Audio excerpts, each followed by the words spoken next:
শুরু হিসেবে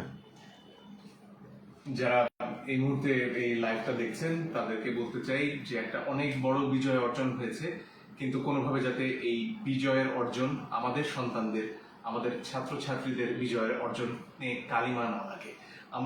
আমার এক ভাই এবং বোনের সাথে আজকে আছি, তাদেরকে আমি গিয়ে পেয়েছি বিভিন্ন জায়গায় হামলা লুটের খবর শুনে আমরা যখন গিয়েছি, আমরা গিয়ে দেখেছি এই ছাত্ররা এই ছাত্রীরাই এগুলো ঠেকাবার চেষ্টা করছে। তারা অনেক দিন ধরে গুলির সামনে দাঁড়িয়ে লড়াই করে আজকের এই অর্জনটা করেছে।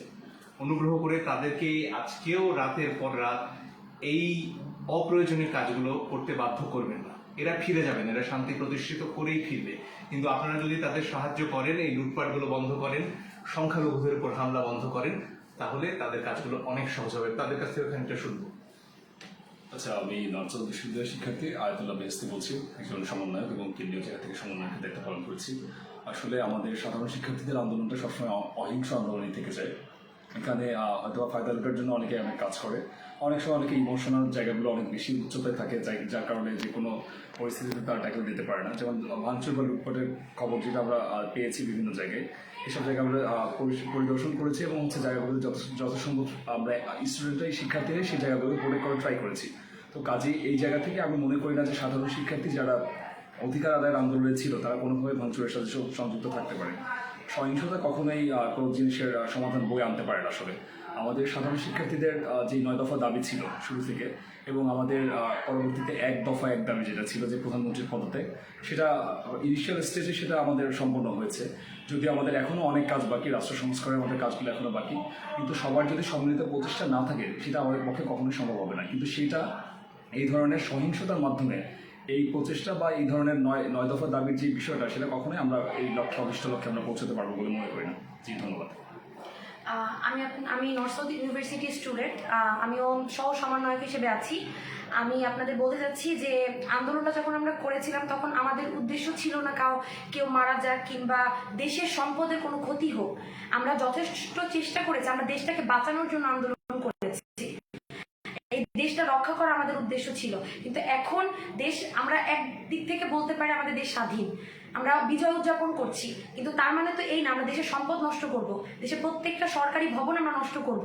এটা তো আমাদের ক্ষতি হচ্ছে। এগুলো তো সবকিছু আমাদের নিজেদের টাকায় কেনা। নিজের ঘর নিজে কেন নষ্ট করছেন আপনারা? তো আমাদের বিজয়টা আমাদের কাছে থাকুক, আমরা দেশ সংস্করণের জন্য প্রত্যেকে এগিয়ে আসি।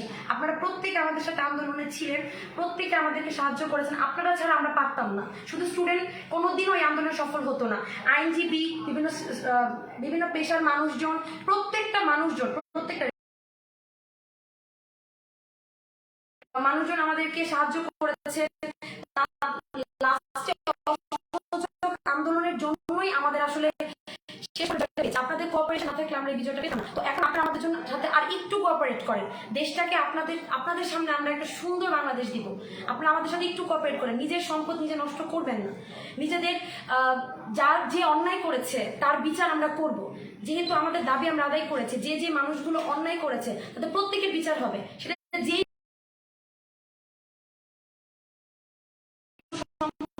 নষ্ট করবো না, আমাদের রাগ সব থাকবে। আমাদের উপরে এতদিন বিশ্বাস রেখেছে, ভরসা রেখেছেন, এখন আর একটু বিশ্বাস ভরসা রাখুন প্লিজ। ধন্যবাদ। তাই সবাইকে আহ্বান করব, এই ধরনের ধ্বংসাত্মক কাজ থেকে সরে আসুন। আপনার আশেপাশে যদি এটি হতে দেখেন, প্রতিবাদ করুন এবং এর পাশাপাশি সংখ্যালঘুদের রক্ষায় এগিয়ে আসুন। একটু আগে সংসদ ভবনের সামনে আমরা দেখলাম যে সেখানে যে ময়লা ছড়িয়ে ছিটিয়ে রয়েছে সেগুলো পরিষ্কার করার জন্য এই স্বেচ্ছাসেবকরাই আহ্বান জানাচ্ছে, ছাত্রছাত্রীরাই আহ্বান জানাচ্ছে এবং লুটপাট ঠেকিয়ে তারা সেই জিনিসগুলো উদ্ধার করছে। আপনারাও এই কাজগুলোতে আমাদের ছেলেমেয়েদের সাহায্য করুন। অনেক ধন্যবাদ।